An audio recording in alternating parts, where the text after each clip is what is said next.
नमस्कार, आप देख रहे हैं दी वन इंडिया शो। आपके साथ मैं हूं मीनाक्षी कटवाल।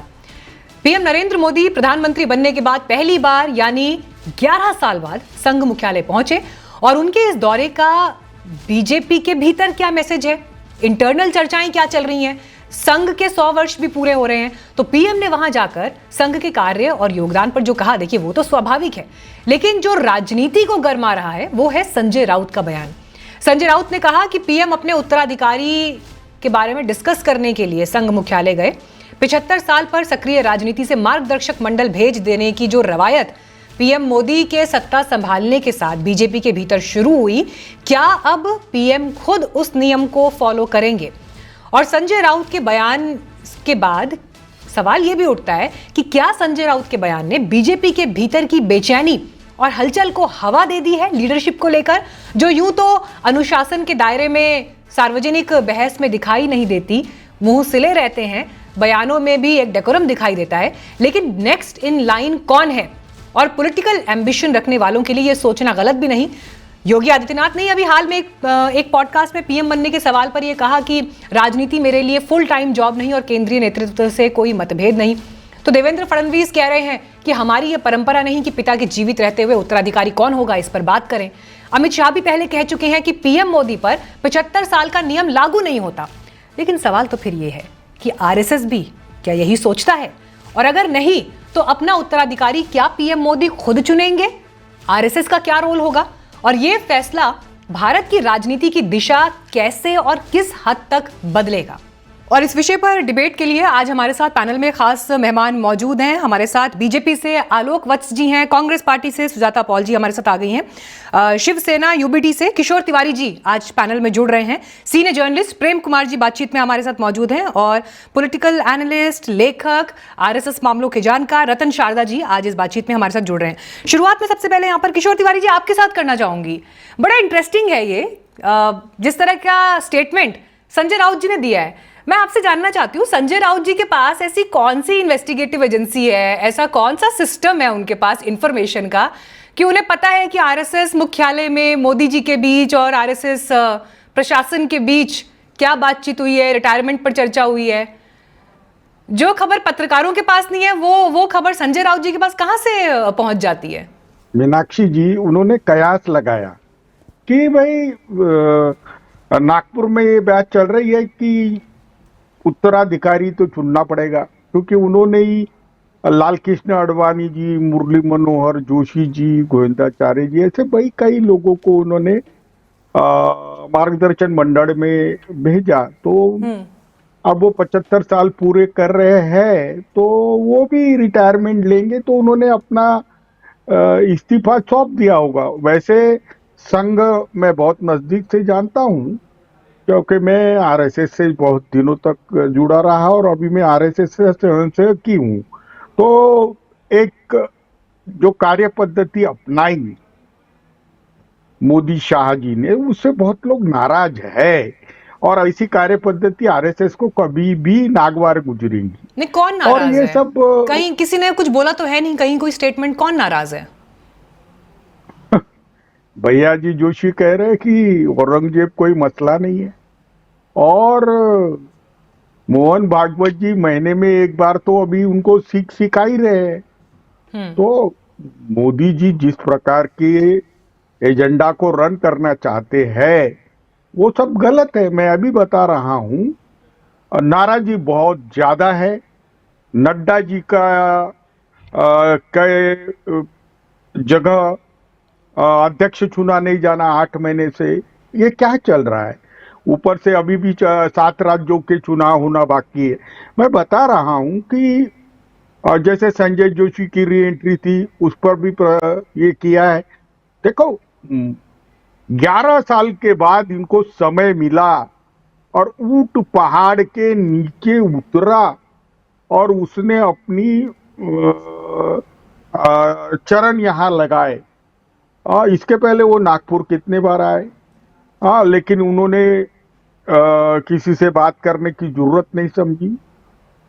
जब एनडीए 1 था और एनडीए 2 ये तो प्रधानमंत्री का प्रेरोगेटिव हो सकता है ना सर, वो कब जाना चाहे कब ना जाना चाहे, ये कोई उनकी संवैधानिक ड्यूटी तो है नहीं कि उनको आरएसएस दफ्तर जाना ही है। और अगर ठीक है नहीं गए 11 साल में, अब चले गए, तो मतलब इसमें शिवसेना यूबीटी को इतनी परेशानी क्यों हो रही है, संजय राउत को इतनी परेशानी क्यों हो रही है? नहीं नहीं, हमारे को कोई परेशानी नहीं है।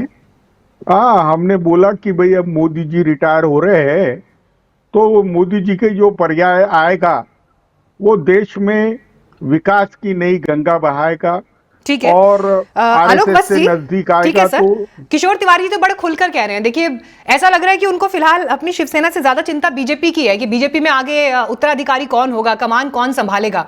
लेकिन टाइमिंग इंटरेस्टिंग है, बीजेपी किस तरह से देख रही है इस स्टेटमेंट को। और ऐसा नहीं है कि संजय राउत ही पहले शख्स हैं जिन्होंने ऐसा कहा हो, इससे पहले विपक्ष के कई और नेता ये सवाल उठा चुके हैं। 75 साल का नियम पीएम मोदी और उनकी लीडरशिप पर लागू होगा या नहीं होगा? संजय राउत एक ऐसे नेता हैं जो समय समय पर कुछ बोलकर अपनी पॉपुलैरिटी को बढ़ाते रहते हैं, चीप पॉपुलैरिटी में कहूंगा।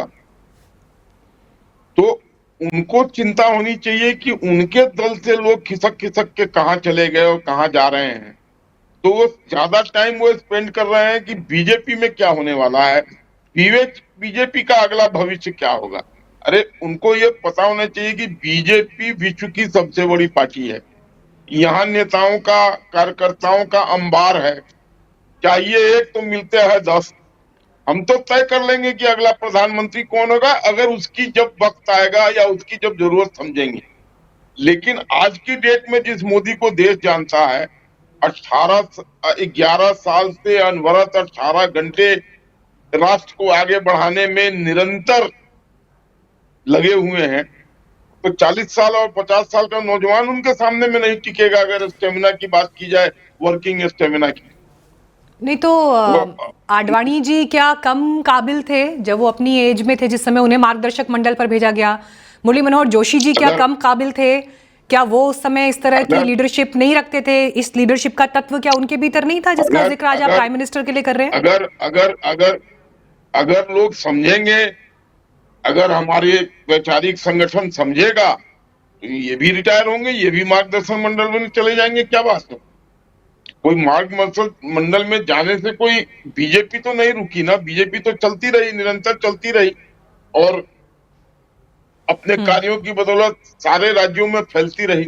अगर इनको भी जाने का अगर मान लीजिए ऊपर से तय हो जाएगा। प्रेम कुमार जी, जो ये टाइमिंग है सर, देखिए अभी किशोर तिवारी जी भी कह ही रहे हैं ना कि 11 साल में पहली बार गए हैं, इतना क्यों समय लगा उन्हें वहां जाने के लिए?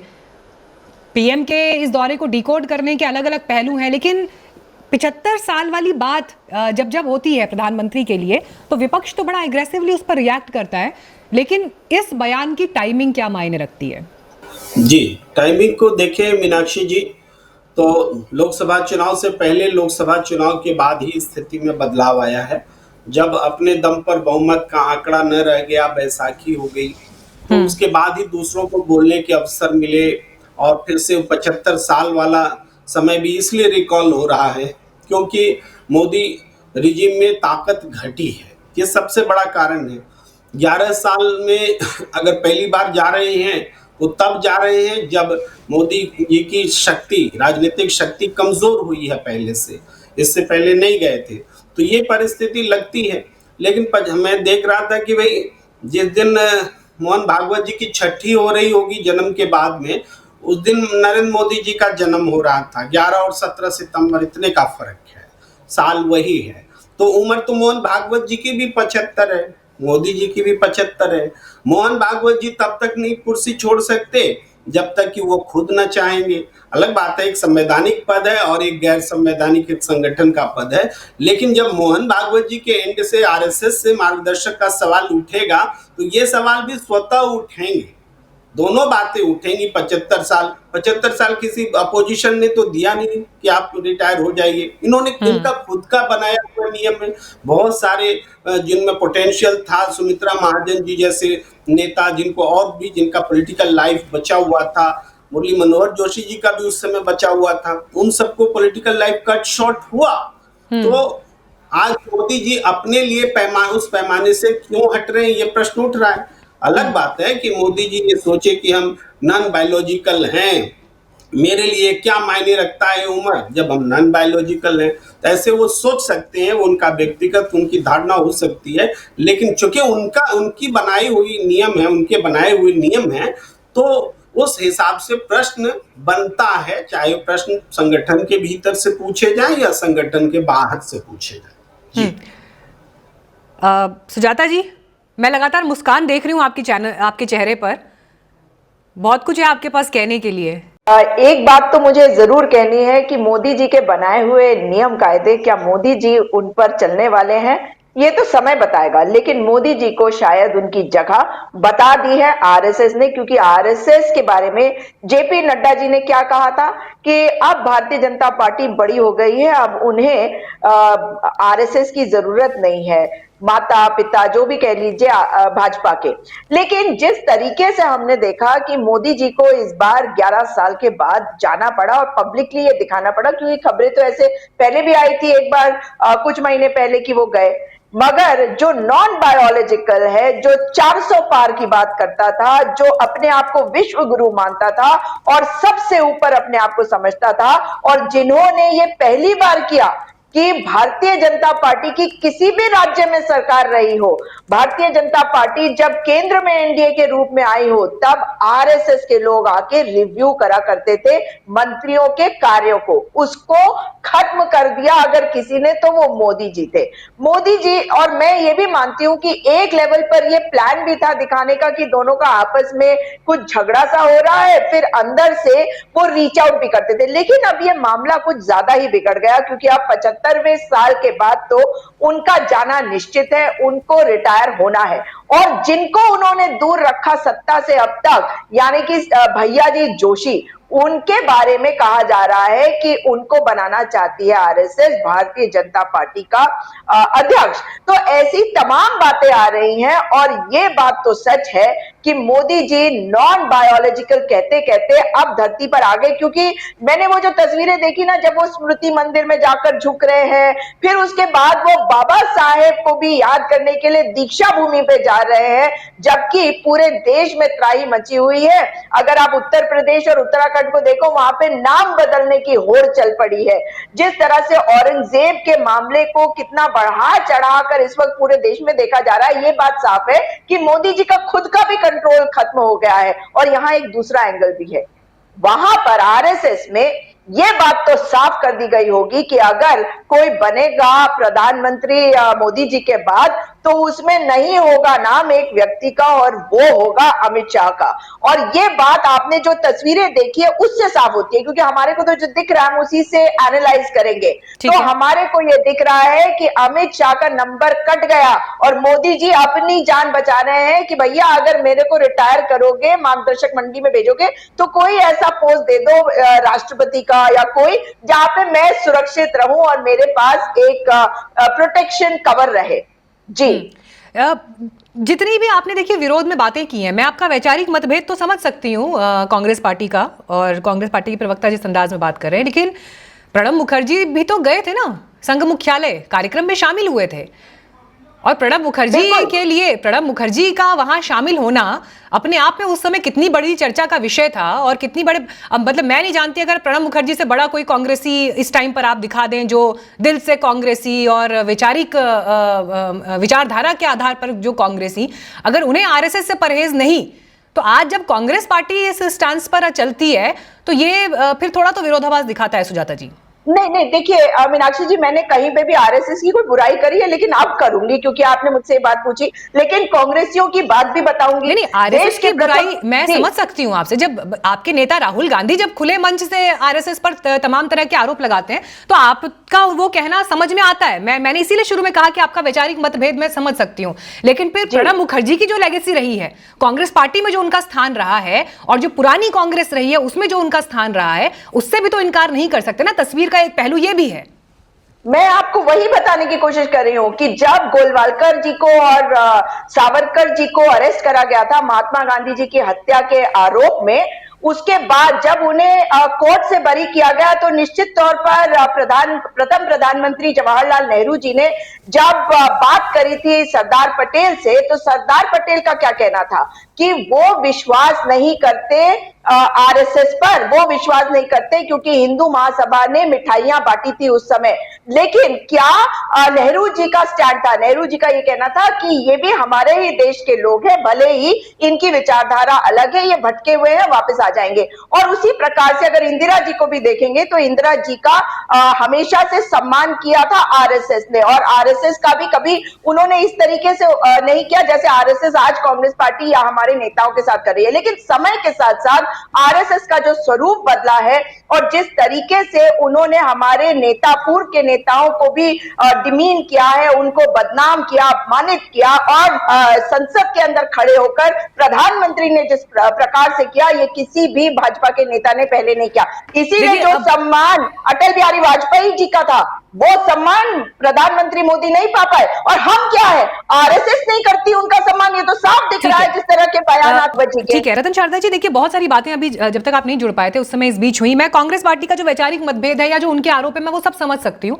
लेकिन मैं सबसे पहले इस पर आपकी राय, आपका ओपिनियन चाहती हूँ। प्रधानमंत्री का वहां पहुंचना और उसके बाद जो एक कॉन्वर्जेशन शुरू हुई है, पब्लिक डिस्कोर्स जो एक शुरू हुआ है, इसकी टाइमिंग कितनी इंपॉर्टेंट है? आरएसएस के भी 100 वर्ष इस साल पूरे हो रहे हैं और 75 साल का जो ये नंबर है और जो आगे की पूरी एक लीग है कि अब प्रधानमंत्री का उत्तराधिकारी कौन होगा, ये बहस नहीं है, पिछले 1-1.5-2 साल से लगातार चल ही रही है। योगी आदित्यनाथ का नाम बड़ा पॉपुलैरिटी के साथ आगे दिखाई देता है, लेकिन फिर उनको चुनौती देने वाले भीतर ही बहुत और भी नाम है। मैं आपसे समझना चाहती हूँ सर सबसे पहले कि पीएम का वहां पहुंचना और उसके बाद जो ये डिस्कोर्स शुरू हुआ है, इसकी टाइमिंग पर आप क्या राय रखते हैं? टाइमिंग का क्या प्रश्न है मुझे समझ में नहीं आ रहा, लेकिन पहले मैं छोटा सा उत्तर दे सुजाता पॉल जी को कि जो ये कह रहे शब्द, ये नेहरू के शब्द थे, जो नेहरू के नाम पर डाले पटेल के शब्द थे। ये शब्दों का हेरफेर कर रही है, इनको शायद इतिहास बराबर पढ़ा नहीं है इन्होंने। और जहाँ तक कांग्रेस का प्रश्न है, 1963 में नेहरू जी ने रिपब्लिक डे परेड में संघ को बुलाया। 1948 में बिल्कुल उनका ऐसा विचार नहीं था। पटेल ने कहा था भटके हुए ये यंग लोग हैं, ये हमारे साथ काम करने चाहिए। पटेल जी ने कहा कि अगर आप कांग्रेस के साथ आते हो तो हम आपके साथ काम करने को तैयार हैं। पटेल जी का लेटर है गुरु जी को लिखा हुआ, उसका आप नकार नहीं सकते। दूसरी बात, एक जो पॉलिटिकल अपार्थाइड, जो अछूत की जो बीमारी कांग्रेस की है, जो अपने विचारों से नहीं मिलता उसको दूर कर दो, उसको कहीं पब्लिक स्पेस मत दो, ये भी इससे लगातार चला। जिस प्रकार से प्रणब मुखर्जी के जो इनका ये नागपुर आना, जिस प्रकार से कांग्रेस पार्टी ने रिएक्शन दिया, तो इनके लिए इंटॉलरेंट है कि कोई भी जो इनकी बात नहीं माने, उनके लिए टोटल इंटॉलरेंस कांग्रेस का है। अब बात करते हैं मोदी जी के टाइम की। आप अगर इतिहास देखेंगे तो बहुत टाइमिंग के लिए मैं बस सर, मैं टाइमिंग आप पूछ रहे थे ना, टाइमिंग को लेकर मैं टाइमिंग का सवाल इसलिए पूछ रही हूँ कि ये सवाल, हाँ, ये सवाल उठाया जा रहा है कि 11 साल के बाद पीएम वहां गए हैं, तो ये जो टाइमिंग है उसमें मैं पढ़ना ही नहीं चाहता। मैं आता हूँ उसके ऊपर आता हूँ, क्योंकि गलत हिस्ट्री बताई, इसलिए मैंने कहा आपको एक और बता दूं कि गांधी जी की हत्या के 1 महीने के अंदर सीआईडी रिपोर्ट थी कि संघ का कहीं भी कोई भी हाथ नहीं है, लेकिन इसके बावजूद संघ के ऊपर 1.5 साल प्रताड़ना चली। ये एक अलग विषय है, ये भी आपके कान में डाल दूं। अब जहाँ तक टाइमिंग का सवाल है, मैं तो ये कह रहा हूँ कि संघ के कार्यक्रम में सिटिंग है पीएम कभी आया है कि आप जरा इतिहास खंगाल कर देखिए, तो चाहे अटल जी हो चाहे मोदी जी हो, आज तक कोई सिटिंग पीएम संघ के काम में नहीं आया, क्योंकि संघ अपने यहाँ पर बीजेपी के साथ में ओपन मंच से लेना, क्योंकि कॉन्स्टिट्यूशनल हेड है पीएम, इसको जनरली वो टालते हैं। इसलिए आप इतने इतिहास में कभी भी देखेंगे सत्संग चालक और मोदी 2 ही बार साथ में, दोनों बार राम मंदिर के सिलसिले में आए हैं, अदरवाइज नहीं आए।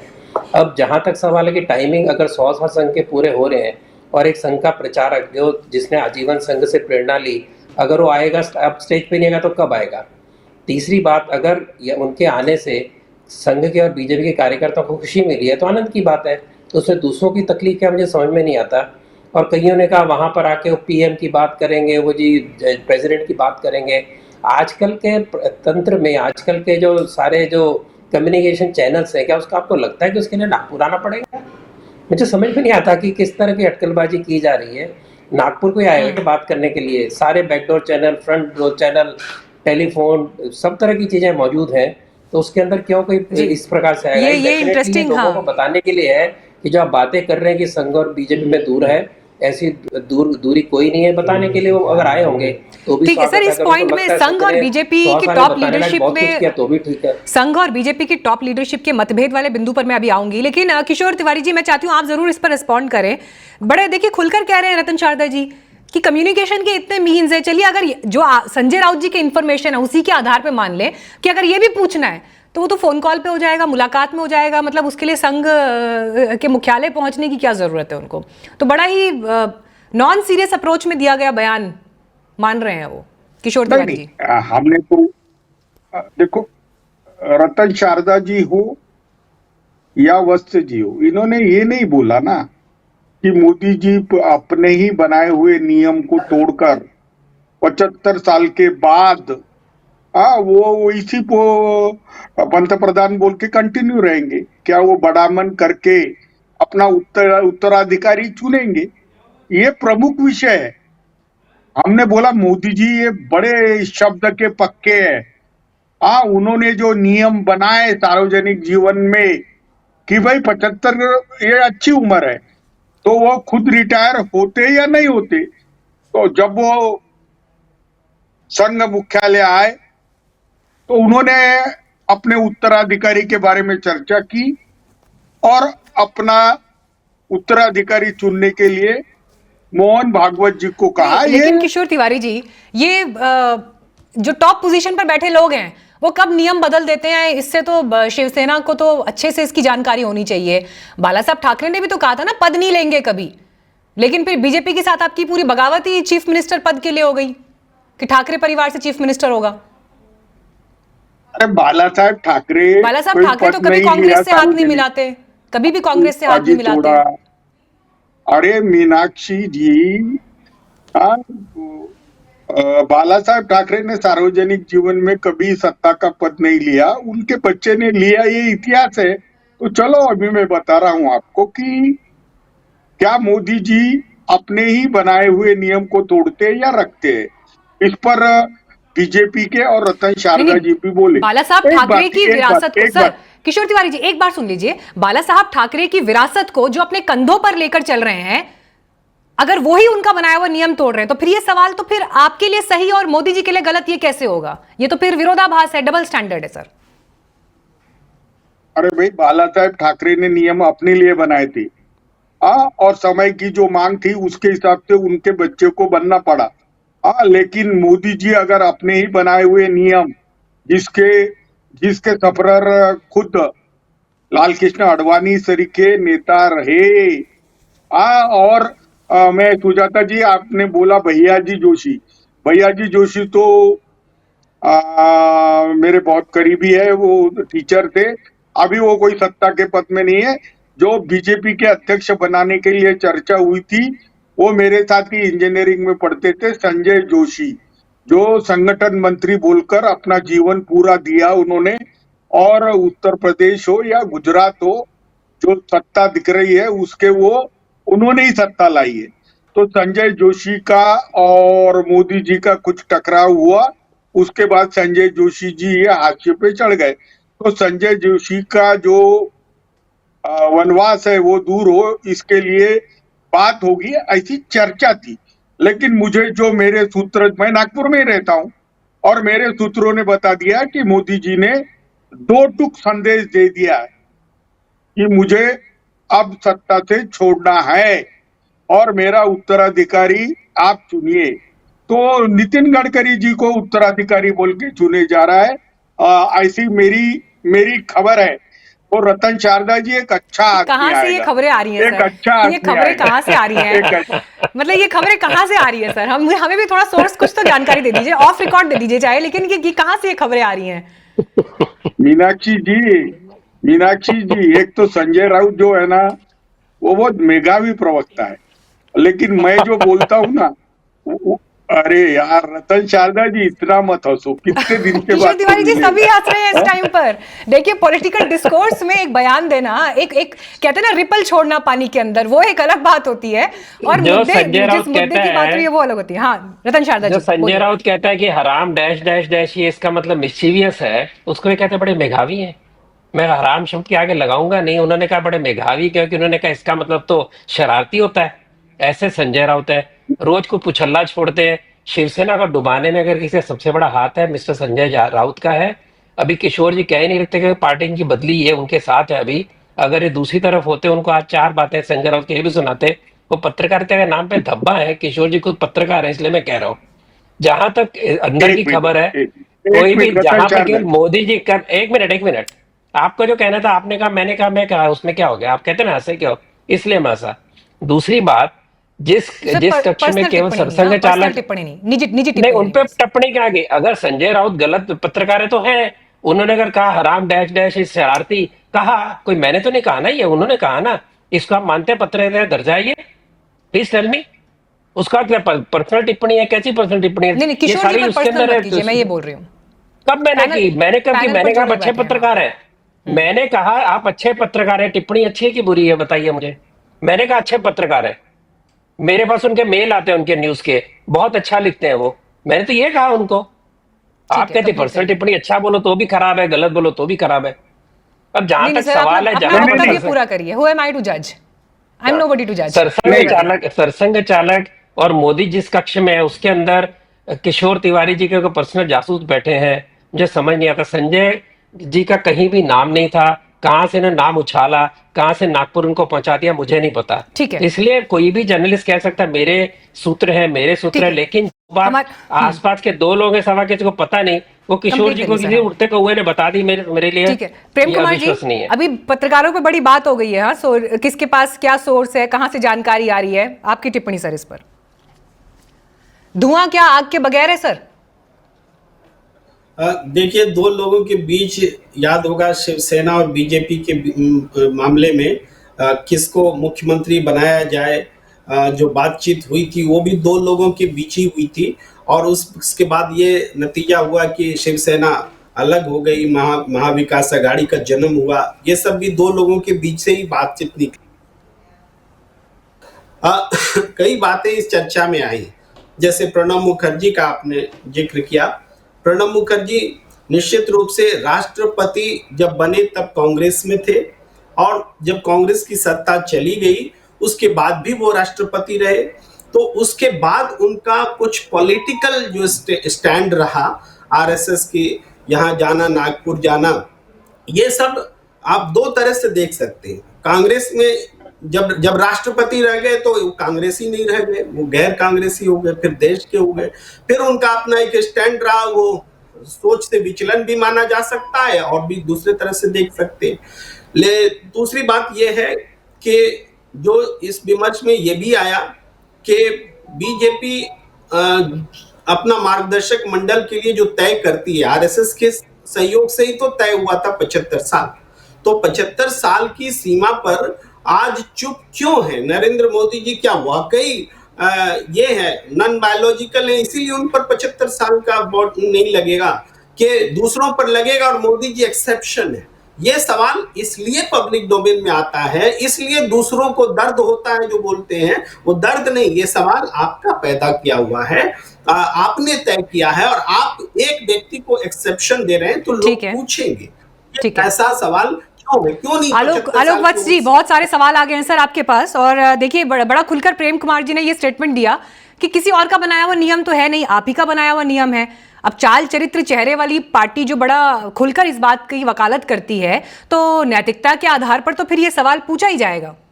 और ये एक बड़ी चुनौती एक्चुअली प्राइम मिनिस्टर मोदी के लिए भी होगी कि जो नियम उन्होंने खुद बनाया है उस पर उनका क्या स्टैंड रहेगा।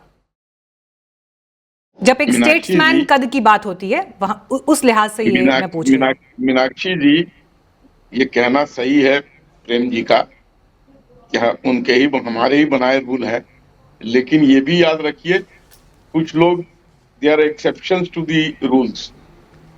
अभी जिस तेजी से और जिस क्षमता से वो भारत को खींच के ले जा रहे हैं, तो अभी हमें लगता है, और जितनी उनके अंदर अभी कैपेसिटी है, तो अभी उनको 1-2 साल का लीज देने में कोई हर्ज नहीं है। मैं समझता हूँ आरएसएस भी दे देगी और भारतीय जनता पार्टी के लोग तो देंगे ही देंगे। नहीं तो बीजेपी में जो बाकी नेता हैं, मतलब उनको आप उतना केपेबल नहीं मान रहे हैं क्या? देखिए, किसी के हाथ मतलब फॉर एग्जांपल अगर योगी आदित्यनाथ 67 लाख पीपल को इनवाइट कर सकते हैं महाकुंभ में और उनको होस्ट कर सकते हैं, कितना बड़ा वैश्विक आयोजन कर सकते हैं। I don't doubt his capability at all, लेकिन अगर मान लीजिए थोड़ा बहुत अगर लीज पर चले गए तो कोई हर्ज नहीं है। लेकिन अगर ऐसी मानसिकता होगी और तय होगा तो ये भी मकसद मंडल में चले जाए। लेकिन दूसरे लोगों को मैं देख रहा हूं कि बीजेपी में क्या होने वाला है और क्या हो रहा है, क्या गुफ्तगू हुई है, हम लोगों को कुछ नहीं मालूम, लेकिन जो दूसरे लोग हैं उनको कहां से मालूम चल जाता है। ये हम लोगों के भी तार बहुत जुड़े हुए हैं ऊपर तक। सर बीजेपी के लिए तो अब ये सर बीजेपी के लिए तो अब ये कहा जाता है कि खबर बस मतलब जो भी विषय है बस वो दो लोगों के बीच में डिस्कस होते हैं, नंबर 1 नंबर 2, उसके बाद कानो कान खबर किसी को नहीं होती, कैबिनेट को भी नहीं होती, किसी को नहीं होती जी। ये इसमें तो नंबर पत्रकारों में तो सर बड़ी नाराजगी रहती है। पहले कुछ डॉक्यूमेंट कुछ खबरें फिर भी निकल जाती थी, अब कोई खबर बाहर नहीं आती है। इसमें मीनाक्षी जी नंबर 1 और 2 तो नहीं मिले थे, इसमें तो सरसंघ चालक और मोदी जी मिले थे। इसकी खबर कहां से लग गई लोगों को? और समय समय पर जो ये राउत साहब हैं, सही कहा मेरे पूर्व के वक्ता ने कि अगर इस पार्टी को इस रसातल में ले जाने का श्रेय किसी को दिया जाएगा तो सबसे पहले उन्हीं का नाम आएगा। समय समय पर बेतुकी बातें करके, जिसका कोई संदर्भ नहीं, उस तरीके की बातें करके इन्होंने पार्टी को और पार्टी के लोगों के साथ जिस तरीके का व्यवहार किया, पार्टी का ये हाल करवा दिया। ठीक है, मैं सुजाता जी के पास जाऊंगी, लेकिन पहले किशोर तिवारी जी एक रिएक्शन देना चाह रहे हैं। हाँ किशोर तिवारी जी। नहीं, वक्त जी कह रहे हैं तो सितंबर तक राय देखी जाए। हमने मेरे सूत्र बताते हैं कि भाई सितंबर में तो मोदी जी जा रहे हैं और नितिन जी आ रहे हैं, तो हम तो तैयार है। नितिन जी आ रहे हैं जैसे ही अरे सुनो तो सही, मैं नितिन जी प्राइम मिनिस्टर जैसे बनेंगे बीजेपी तो क्या दिक्कत है हमें? बीजेपी रिप्लेस बाय बीजेपी तो क्या दिक्कत है? हमें तो कोई दिक्कत नहीं। मतलब योगी जी नहीं आ रहे हैं? किशोर तिवारी जी आपकी इन्फॉर्मेशन ये है कि योगी जी नहीं आ रहे हैं? अखिलेश यादव तो वैसे ही कह रहे हैं कि आउटगोइंग सीएम है। नहीं, योगी जी और अमित शाह जी का नाम डिस्कस नागपुर में नहीं हुआ, लेकिन नितिन गडकरी आते हैं तो मेरी पार्टी और मैं फुल टाइम उनके साथ काम करेंगे। सर हमें तो आज तक ये पता है कि योगी जी का नाम भी जब चीफ मिनिस्टर पद के लिए आया, मनोज सिन्हा जी का नाम कैसे हटा और योगी जी का नाम कैसे आया, उसके पीछे आरएसएस का रोल और चॉइस है। यहां तक तो हमारी जानकारी अब तक थी। अब आप कह रहे हैं कि नहीं, आरएसएस की चॉइस नहीं है योगी आदित्यनाथ। राम मंदिर बन गया, महाकुंभ का आयोजन हो गया, संभल में खुदाई चल रही है, सारे हिंदुत्व के जो हार्डकोर मुद्दे हैं वो जमीन पर आपको जबरदस्त तरीके से दिखाई दे रहे हैं, और आप कह रहे हैं कि योगी आदित्यनाथ जमीन पर है ही नहीं। नहीं, अब देश का जो माहौल बना के रखा है और जो चीजें चल रही है, तो ना तो आरएसएस के नियंत्रण में देवेंद्र फडणवीस और ये योगी जी है, ना तो मोदी के नियंत्रण में। योगी जी तो अपना दुख बताने को आए थे कि ये क्या नंगा नाच चालू है। 317 साल वाली कबर उठा के ले आए। और ये क्या चल रहे, कहाँ के मंदिर और कहाँ के कुएं निकाल के। मैं एक बात कह रहा हूं, मुझे लगा था, मैं एक बात कह रहा हूं, मोदी जी ने अपनी, किशोर जी आज आप अलग मूड में आए हैं बात करने के लिए। देखिए एज ए होस्ट मेरी ये जिम्मेदारी अपने दर्शकों को बनती है बोलना कि देखिए कुछ चीज आपको ऑफलाइन जाती हुई दिखाई देगी, हमें आप इसके लिए क्षमा करें। ये किशोर तिवारी जी के विचार हैं जो वो रख रहे हैं अपने अंदाज में, थोड़ा सा क्षेत्र के हिसाब से भी भाषाई अंदाज बदल जाता है, तो हम उतने सहिष्णु रहें किसी को भी सुनने के लिए। नीयत खराब किसी की नहीं है, ये इतना मैं एज ए होस्ट यहाँ पर कह सकती हूँ। ठीक है, किशोर तिवारी जी ने जो बात की, सुजाता जी बस आ रही हूँ मैं आपके पास। रतन जी मुझे एक रिएक्शन इस पर सर आपका चाहिए, क्योंकि ये सवाल मैं अब तक आपसे पूछ नहीं पाई। 75 साल का जो नियम है सर, आपकी राय इस पर क्या है? मोदी जी पर लागू होना चाहिए, नहीं होना चाहिए, या उन्हें खुद अपनी चॉइस से अपने बनाए हुए नियम को फॉलो करना चाहिए? पहली बात मुझे बताइए कि मोदी जी ने कहा ये कहा है कि 75 के ऊपर के लोगों ने रिटायर होना चाहिए? उन्हें लिखा हुआ आपको प्रस्ताव दिखता है बीजेपी का, अमित शाह का, सर ये बड़ी मासूम बात है, कहीं नहीं है। अब ये बड़ी मासूम बात है, मासूम बात है, ये बहुत मासूम की क्या बात है? अगर आपके पास कोई प्रस्ताव है ही नहीं, आपके पास कोई जानकारी इसकी, सर अब अगर देश में सब कुछ जो लिखा हुआ है कहीं लिखित अक्षरशः कहीं पर है, अगर वही सब हो रहा है तो फिर तो ये बड़ी मासूम बात है सर। नहीं, फिर तो किशोर तिवारी जी भी ब्रह्म वाक्य बोल रहे हैं। अगर ऐसा ही है, मुझे पता नहीं था कि ये डिबेट इतनी हल्की कॉमेडी शो होगी, वरना मैं आता ही नहीं। मेरा मन लग गया, अच्छा लगा, मुझे थकान उतर गई। हमें इस बात की खुशी है कि आपका मन लग गया, इसका मतलब कुछ तो ऐसा काम का डिस्कस हो रहा है जिसमें आपका मन लग गया। कोई बेस तो होना चाहिए ना। और अगर वो रिटायर होते नहीं आते तो मतलब अगर अरे रुकिए यार, अगर होना होगा तो सितंबर में हो जाएंगे, नहीं होना होगा तो बीजेपी का आंतरिक मामला। बाकी लोगों को तकलीफ क्या है? एक ऐसी पार्टी जिसके 80 इलेक्शन हारने के बाद भी हमको उसके देश की प्रेसिडेंट को चिंता चैलेंज है, नहीं किया जाता, वो हमें हमको बताएंगे। देश की जो चिंता है। पार्टी, एक सेकंड अरे सर, कंप्लीट देश की करने दीजिए चिंता उनको। बीजेपी कर, अरे भाई देश की चिंता बीजेपी कर ले, हमको। ठीक है, कंप्लीट करने दीजिए सर। तो किशोर जी चिंता तो कंप्लीट करने दीजिए प्लीज। आप इलेक्शन जीत जाइए, आप प्रधानमंत्री बना लीजिए अगर देश की चिंता है तो। बीजेपी की चिंता करके देश की चिंता दूर नहीं होगी। आप देश की चिंता अरे करिए, 20 प्रधानमंत्री बदलेगा, तो एमएलए कुछ आए होगा। फिर भी। एक second, one by one please, one by one. अरे भाई, मैं कह रहा हूं कि अगर देश की चिंता जब प्रधानमंत्री बदलेगा तब चिंता करिए ना, आज चिंता क्यों करते हैं? अटकलबाजी के ऊपर सारे आपके डिबेट चल रहे हैं, उसके ऊपर आप कह रहे हैं देश की चिंता है, देश की चिंता है तो शांति रखिए। जब बदली जाएगी प्रधानमंत्री तब बोलिए कि नितिन सही थे, कि योगी सही थे, कि मोदी जी सही रहेंगे, वो तब बोलिए ना। आज केवल एक नागपुर के कमरे में ही बात को लेकर आपने पूरा एक विश्व खड़ा कर दिया बातों का, उससे बात थोड़ी चलती है। नहीं नहीं सर, ये ऐसे विषय थोड़ी इसलिए खड़ा हो राजनीति रहा है, होती ये है। विषय इसलिए खड़ा हो रहा है कि 75 साल के जो नेता जिनके पॉलिटिकल करियर पर एक एब्रप्ट स्टॉप लगा, अब वो नियम लागू होगा या नहीं होगा, ये सवाल है, पहली बात। दूसरी बात ये है कि संघ के जो टॉप चेहरे हैं उनकी तरफ से जो बयान आए हैं, जो पब्लिक प्लेटफॉर्म पर बयान है, चाहे अगर मोहन भागवत जी भी ये कह रहे हैं कि अब हर मस्जिद के नीचे मंदिर नहीं खोजा जाना चाहिए, या अहंकार की बात हो जाती है, जेपी नड्डा अगर ये कह देते हैं कि आरएसएस की अब हमें जरूरत नहीं है, जो भी उनका वो हम लगातार स्टेटमेंट दिखा भी रहे हैं सारे, ये सारे वो लोग हैं जिनका कुछ कहना मायने रखता है, और इसीलिए ये बात भी ये हो तो रही है। इतिहास हो गया ना। तो क्या ये मतभेद नहीं है?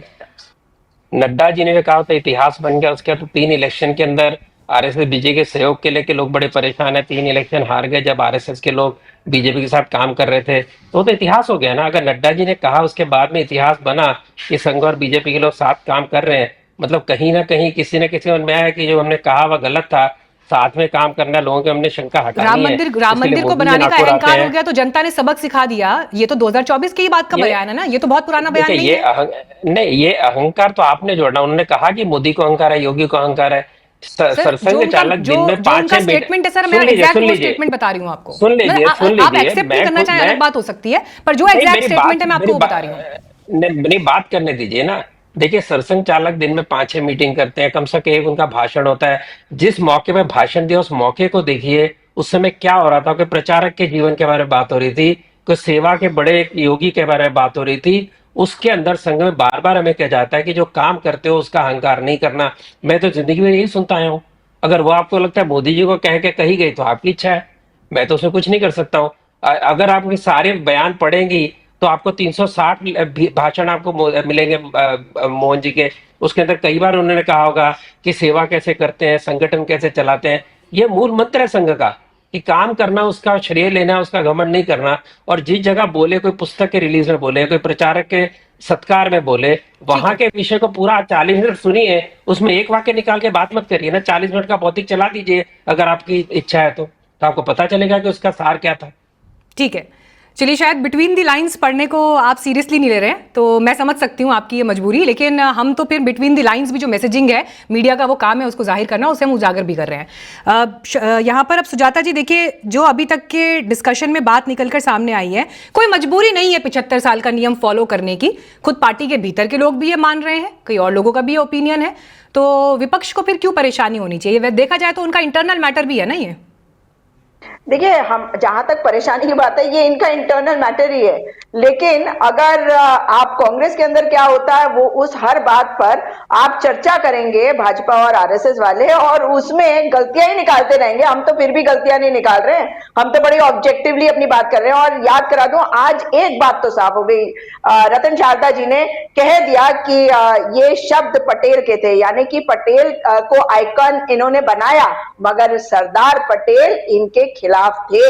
और फिर भी कहते, और क्या कहते थे कि इनकी सोच, इनकी मानसिकता भटकी हुई है, आप लोग भटके हुए थे, ये उन्होंने कहा। सुनिए, आप बीच में नहीं, no, you will not speak in between. और आपको याद करा दूं, आपको समय दूंगी बोलने का, एक बार वो कंप्लीट कर लें अपनी बात। हाँ, मैं आपको समय दूंगी। सरदार पटेल गृह मंत्री थे जिस वक्त आपके गोलवालकर जी और सावरकर जी को जेल में डाला गया था, ये मत भूलिए आप। और जब बैन लगाया था तब भी सरदार पटेल थे। गृह मंत्री, और जब हटाया था तो आप लोगों के ऊपर, आरएसएस के ऊपर 3 कंडीशंस उन्होंने लगाए थे कि आप संविधान में विश्वास करेंगे, आप तिरंगे को फहराएंगे, जो आपने किया अपने रेशम बाग के हेडक्वार्टर्स में, जब तक उनकी मृत्यु 15 दिसंबर 1950 को नहीं हो गई।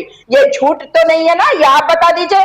आरएसएस की संगठन मंत्री की जब बात करते हैं कि वो इंटरफेयर नहीं करते, हर जगह पर हर राज्य में एक संगठन मंत्री होता है या नहीं, ये आप बता दीजिए। और आपके अंदर जो लड़ाई हो रही है, देखिए वो सबके सामने है और सब देख रहे हैं, आपसे स्थिति समझ नहीं रही है। ये भी आपने अपनी बात में माना कि आरएसएस आई तभी भारतीय जनता पार्टी 3 जगह जीती। इसीलिए मैंने पहले ही कह दिया था जब आप जुड़े नहीं थे मीनाक्षी जी कि आरएसएस और बीजेपी हमेशा से सत्ता के लिए मिली है और मिली रहती है।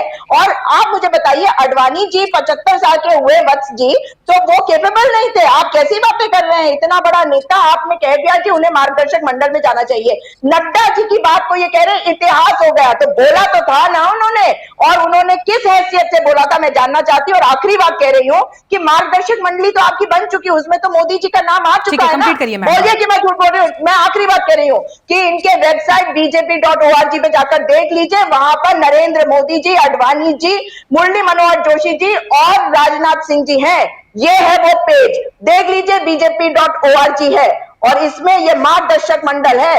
तो इसमें तो इनका पदार्पण हो चुका है। लेकिन आप भाजपा के नेता और आरएसएस वाले भी आके जब ये कह रहे हैं ना कि कहीं पे ये रूल नहीं है कि 75 साल में इन्हें रिटायर होना है, तो आप बता दीजिए कि कौन सा रूल किसने बनाया जो बाकियों को रिटायर किया और मोदी जी बैठ गए? ठीक है, रतन शारदा जी इस पर जवाब देंगे। प्रेम कुमार जी, आपका एक क्विक रिएक्शन मेरे को इस पे चाहिए। देखिए, बिटवीन द लाइंस जो मैसेजिंग है वो पढ़ने का काम, और वो खबरों में, वो हेडलाइन में तो जाएगा ही, उस पर एनालिसिस भी होंगे, उस पर डिस्कशंस भी होंगे। और जब बात मतभेद की दिखाई देती है, अगर टॉप चेहरों की, जेपी नड्डा जो कह रहे हैं वो अध्यक्ष है ना बीजेपी के, उनके कुछ कहने का मतलब है अगर वो कोई बात कहते हैं, और उसको गंभीरता से लिया जाएगा, मीडिया में उस पर चर्चाएं भी होंगी। तो जब जब ये आरएसएस और बीजेपी के बीच टकराव की बातचीत चली है, मतभेद की बातचीत चली है, आपका इस पर क्या ओपिनियन है? पर्दे के पीछे ऐसा क्या चल रहा है जो लोगों के बीच नहीं है? मैं एक बार फिर कह रहा हूं कि रतन शारदा जी कह रहे हैं कि हम लोग कम गंभीर चर्चा में शरीक हैं। तो इस कम गंभीर चर्चा की एक बात ले लीजिए कि चलिए, संविधान, बीजेपी के संविधान में नहीं लिखा है कहीं कि 75 साल का कोई लिमिट है, मगर 2014 में जब मोदी जी जीत कर आए तो सबसे पहले कैबिनेट में किसी भी 75 साल या उससे अधिक वालों को शामिल नहीं किया। एक बात, 2019-2024 का लोकसभा चुनाव, भाई कोई भी देख सकता है, एक भी उम्मीदवार 75 साल से अधिक का उम्र का नहीं हुआ, सबको टिकट नहीं दिया गया जो भी इसमें आते थे या आ सकते थे। केवल वीएस येदियुरप्पा ही एक उदाहरण है पूरे देश में, स्टेट लेवल पर भी, जिनको कि मुख्यमंत्री बनाया गया 75 साल होने के बावजूद भी उसके अपने एक कंडीशंस थे। तो ये सारी चीजें हैं जिस आधार पर आप कम गंभीर चर्चा में भी ये कह सकते हैं कि 75 साल की उम्र बीजेपी की खुद की बनाई हुई नियम का हिस्सा है। ये एक बात मैं रखना चाहता हूं इस कम गंभीर चर्चा में। जी रतन शारदा जी, पहले भी बीजेपी ने बनाया था और तो किसी ने नहीं बनाया था। अब बात आती है नड्डा जी की स्टेटमेंट की। मेरे सारे बयान नड्डा जी के स्टेटमेंट, मेरे 20 उसके बाद इंटरव्यू हुए, मेरे आर्टिकल आए जिसमें मैंने कहा नड्डा जी ने कुछ गलत नहीं कहा। मैंने साफ कहा है, क्योंकि मैं खुद उससे बहुत पहले 10 साल पहले लिख चुका हूं कि जैसे कोई संगठन मजबूत होता है उसके बाद में संघ की जरूरत नहीं रहती, अपना केडर, अपना प्रचारक फुल टाइमर होते हैं। ये मैंने उनको डिफेंड किया हर जगह। तो क्या मुझे तो मत बताइए कि नड्डा जी ने गलत कहा, सही कहा। मैंने कहा सही कहा, इलेक्शन का टाइम था, उस समय लोगों ने गलत अर्थ लगाया, उनका काम है, उसका नुकसान बीजेपी को कितना हुआ मुझे नहीं पता। नुकसान तो फेक न्यूज से हुआ था कांग्रेस के, जब उन्होंने कहा कि कॉन्स्टिट्यूशन स्क्रैप कर देंगे, रेजोल्यूशन स्क्रैप कर देंगे, नुकसान उसका बीजेपी हुआ कि बीजेपी ने उसका उत्तर नहीं दिया। पता है सरदार पटेल पे, मैंने आपको ये कहा जो स्टेटमेंट नेहरू पे डाल रहे हैं वो सरदार पटेल ने कही थी, जो सरदार पटेल ने कहा तो नेहरू पे डाल रही थी। सरदार पटेल ने उस समय कहा था कि संघ के स्वयंसेवक कांग्रेस में आके करें, ये बैन के समय का लेटर है, कृपया जाके ये आप मेरी किताब के अंदर रेफरेंस पढ़ें, उसके अंदर पढ़ें कौन से पेज पर ये पत्र लिखा गया था जिसमें उन्होंने कहा कि संघ के लोग अगर कांग्रेस के साथ काम करना चाहते हैं स्वागत है। उसके पहले जब गांधी जी की हत्या नहीं भी उस समय नेहरू ने जो कहा था आई विल क्रश आरएसएस, क्योंकि उनको आरएसएस की पॉपुलैरिटी से डर था। सरदार पटेल ने कहा था कि आरएसएस देशभक्त संस्था है, वो अपने तरीके से काम करती है, आप डंडे के जोर पर उसको बंद नहीं कर सकते। यही बात डीपी मिश्रा ने भी कही थी। तो कृपया थोड़ा पढ़ के आया कीजिए।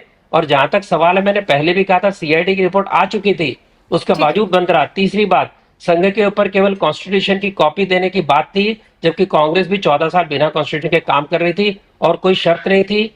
मुंबई असेंबली के कुछ क्वेश्चन आंसर के अंदर मोरारजी जी देसाई का क्वेश्चन आंसर है, जिसमें कहा गया कि कोई भी शर्त संघ के बैन के ऊपर लगाने के पहले नहीं थे। महाराष्ट्र बम्बई का देश था, उस पर ज्ञान मत मेरी किताब में दीजिए। रिकॉर्ड है, आप ये रिकॉर्ड है। आपने ये बात मानी है कि आप नेहरू जी को टिप्पणी करने के लिए हम कर रहे हैं, लेकिन सच्चाई ये है कि सरदार पटेल ने पत्र लिखा था जिसमें उन्होंने कहा था कि हिंदू महासभा ने मिठाइयां बांटी। क्या वो गृह मंत्री नहीं थे जब गोलवाल अरेस्ट हुए? क्या वो गृह मंत्री नहीं थे? क्या वो गृह मंत्री नहीं थे? सुजाता जी और शारदा जी, सुजाता जी और शारदा जी, मेरी आप दोनों से एक रिक्वेस्ट है। मिनट, अभी हम हिंदू महासभा संघ को मिक्स कर रहे हैं, साफ पता चल रहा है। सरदार पटेल आरएसएस को इतना देखिए, मैं अभी आज के मुद्दे पर बात करना चाहती हूँ। मैं आज के मुद्दे पर बात करना चाहती हूँ। आज के मुद्दे पर जो बात हो रही है हिंदू महासभा को संघ बना रही है, one by one. Okay, one by one. मेरे पास अब समय की कमी है, तो होनी चाहिए। ठीक है, मेरे पास समय की कमी है सर। अगर हम अभी इतिहास में जाएंगे तो मुझे फिर अगर 1 घंटे का कार्यक्रम कम से कम अभी और करना पड़ेगा। मैं इतने कम समय में इस लंबी चर्चा को मैं खत्म नहीं कर पाऊंगी। क्लोजिंग रिमार्क्स के लिए अब बस एक एक करके सभी के गेस्ट के पास आ रही हूँ। ये विषय क्योंकि एड्रेस नहीं हो पाया, प्रेम कुमार जी, 75 साल की सीमा पर तो चलिए ठीक है, सबके अपने अपने ओपिनियन थे, लेकिन बीजेपी के भीतर जिस तरह से लीडरशिप को लेकर कि कौन उत्तराधिकारी होगा, मुझे इस पर आपका क्विक रिएक्शन चाहिए। देखिए, बीजेपी खुशनसीब पार्टी है कि उत्तराधिकारी को लेकर के कोई खुले में न दावा करता है और न कोई ऐसी बातचीत करता है। ये स्पष्ट रूप से जो भी बातें होती हैं अंदरूनी स्तर पर होती हैं, सूत्रों के हवाले से होती हैं, और लेकिन उत्तराधिकारी खोजा जा रहा है, ये इसमें तो कोई संदेह नहीं होना चाहिए। बीजेपी उत्तराधिकारी खोज रही है। आरएसएस के मुख्यालय में उनका जाना एक महत्वपूर्ण बात है 11 साल बाद, और इसको हम लोकसभा चुनाव में उनकी पार्टी के और उनके कमजोर होने से जोड़कर बिल्कुल देख सकते हैं, क्योंकि इससे पहले न तो उत्तराधिकारी खोजे गए थे, चाहे बीजेपी अध्यक्ष के रूप में या मोदी जी के रूप में। हाल फिलहाल के कुछ वर्षों की बात करें जेपी नड्डा जी के ख्याल से, तो ये लगातार एक्सटेंशन बीजेपी में इससे पहले इस तरह से नहीं दिया गया। सही मायने में चुनाव आयोग अगर बीजेपी के इस संविधान को लेकर देखे तो उनकी मान्यता खतरे में पड़ सकती है बीजेपी की। इस तरह से एक्सटेंशन दिया गया है, ये भी बात है। तो हमें लगता है कि बीजेपी खुशनसीब है कि कोई ओपन में दावा भी नहीं कर रहा है और न तो एक दूसरे की मीमांसा कर रहा है। ठीक है, सुजाता जी, क्लोजिंग रिमार्क्स के लिए आपके पास आ रही हूँ, संक्षेप में जवाब दीजिएगा। देखिए, बीजेपी अपने भीतर अगर अगला चेहरा ढूंढने की दिशा में है, तो अगर एक प्रोफेशनलिज्म के लिहाज से देखें तो अच्छी बात है, इस पर तो विचार होना ही चाहिए, हर किसी को दूरदर्शी सोच वाला होना चाहिए। लेकिन संकट तो कांग्रेस पार्टी के भीतर भी कई हैं लीडरशिप को लेकर। जो सवाल बार बार आपसे भी पूछा जाता है कि लगातार सूची में कितने चुनाव हार चुके हैं, एक के बाद एक के बाद एक के बाद एक के बाद, और लीडरशिप को लेकर क्या जो क्लैरिटी, कम से कम आपका ओपोनेंट कौन है आपके सामने और वो किस स्टाइल की पॉलिटिक्स कर रहे हैं, इसमें कांग्रेस चूकती हुई दिखाई भी दी है और आगे भी दिखाई दे रही है। बिल्कुल नहीं, मैं बिल्कुल असहमत हूं आपकी बात से, क्योंकि कांग्रेस पार्टी की बात जनता तक पहुंचने ही नहीं दे रही है।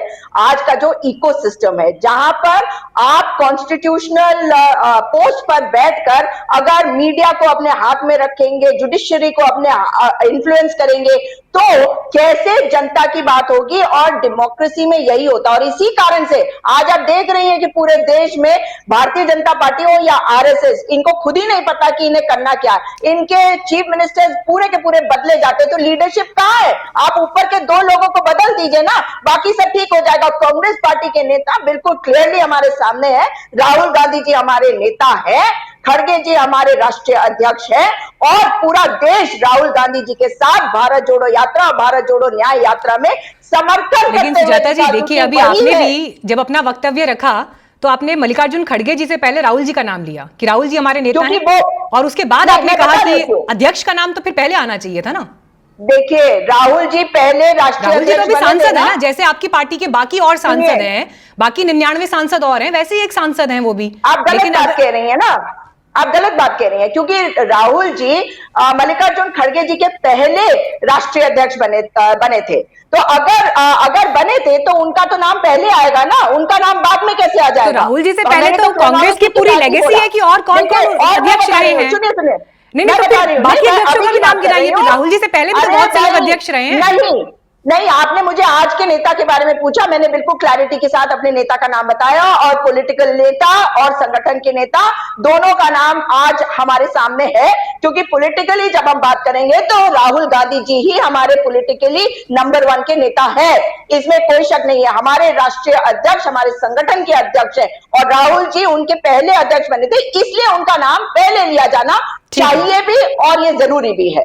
ठीक है, क्लोजिंग रिमार्क्स के लिए आलोक वत्स जी, आप वैसे अपना ओपिनियन बड़ा खुलकर देते हैं, आज आप अपना ओपिनियन दे दीजिए। मोदी जी के बाद अगर अगली विरासत नहीं, उत्तराधिकारी ज्यादा इस तरीके की बातें सुजाता जी से मत पूछिए, नहीं तो उनकी कुर्सी खतरे में पड़ जाएगी। मेरा ये कहना है कि इन लोगों को भूल हो रही है कि आरएसएस ने समय समय पर कांग्रेस का भी साथ दिया है। इसका जीता जागता उदाहरण बांग्लादेश का वार है। आपको याद होगा अटल बिहारी वाजपेयी जी ने भी पार्लियामेंट में प्रधानमंत्री उस समय की इंदिरा गांधी जी के लिए कौन से शब्द के इस्तेमाल किए थे, और आरएसएस ने फुल बैक किया था। हालांकि इस पर भी मतभेद है सर, इस पर भी मतभेद है, इसमें दोनों तरह के वर्जन है कि कहा था नहीं कहा था। अटल जी का जो बयान है, अटल जी ने जो पटल पर बोला था, क्या यो भी झूठ है? ऐसा नहीं है। तो वो बराबर। चलिए, मैं तो आपसे भविष्य का सवाल पूछ रही थी, लेकिन आप फिर इतिहास में चले गए। लेकिन खैर, देश में ये सिस्टम रहना चाहिए कि अब कोई अगर अपनी राय देना चाहे तो राय देने पर कुर्सी नहीं जानी चाहिए, कम से कम, चाहे वो बीजेपी की बात हो चाहे कांग्रेस की बात हो, कम से कम। मेरे पास समय की कमी है आलोक जी, प्लीज। हाँ, संक्षेप में खत्म करिए। मेरा कहना है किशोर जी को कि ये उस जगह से आते हैं जहां पर बहुत मूवीज बनती हैं, तो फ्यूचर ऑफ इंडिया का एक मूवी बना दे कि कौन कौन प्रधानमंत्री होने वाला है और कौन कौन रिटायर होने वाला है। मुझे लगता है कि इनके पास इतना फंड आ जाएगा कलेक्शन में कि इनको फिर पार्टी के लिए कहीं से फंड की जरूरत नहीं पड़ेगी। चलिए, मैं सर इतना मान सकती हूँ, सुजाता जी ने कम से कम अपनी राय तो जाहिर कर दी, आप राय भी जाहिर नहीं कर रहे हैं। मैं आपको 4 चेहरों में से एक नाम पूछ रही हूँ, योगी आदित्यनाथ, देवेंद्र फडणवीस, हिमंता बिस्वा शर्मा, आप उनमें से एक नाम नहीं बता रहे मुझे सर। मैं तो आपकी चॉइस पूछ रही हूँ, बीजेपी का ऑफिशियल स्टैंड भी नहीं पूछ रही। सुनिए, मियाँ जी दुबले क्यों शहर की चिंता से? अरे भाई, अपना पार्टी देखो कहाँ रसातल में जा रहा है, हमारे लिए चिंता कर रहा है। मेरा सवाल नहीं सुन रहे, मुझे लगता है शायद अभी आज आपकी दिलचस्पी नहीं है, आपने सवाल डक कर दिया है। ठीक है, चलिए, मेरे पास समय की कमी थी, लेकिन बहुत धन्यवाद आप सभी का चर्चा में जुड़ने के लिए, अपना समय देने के लिए। बहुत धन्यवाद। मैंने नहीं कुछ बोला।